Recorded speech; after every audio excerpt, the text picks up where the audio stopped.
karikature? Zato, ker je nekako najbolj pronicljivo, pa ljudi pritegne, ne vem, glih svojo pirkostjo na nek način, na drugi strani s humornostjo, ne. Ponavadi to glih člankom, ki so dokaj resni, manjka. Ne, imaš en strog filozofski članek ali pa politični, ne, pa je suhoparna dejstva so kvečemo, ne, in rabijo neko začimbo na nek način, ne.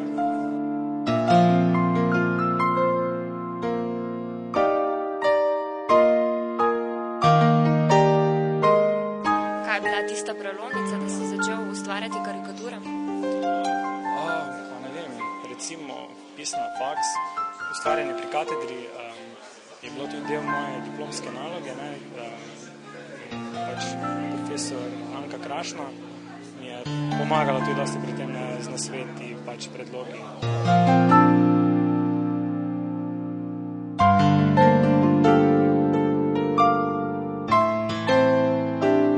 In zakaj ustvarjaš, kaj te je spodbudilo oziroma kakšna občutja te obdaja ob ustvarjanju? Ne vem, recimo, preberem članek, če prvič ne gre drugič, ne, bolj pa se kar pustim, pa zgodba sama pride, pa jo probam pač čim bolj predstaviti, tako sem si jo zamislil, ne, zdaj pa kakvi so občutki ali pa ne vem, kaj me motivira, je pa ideja sama, pa želja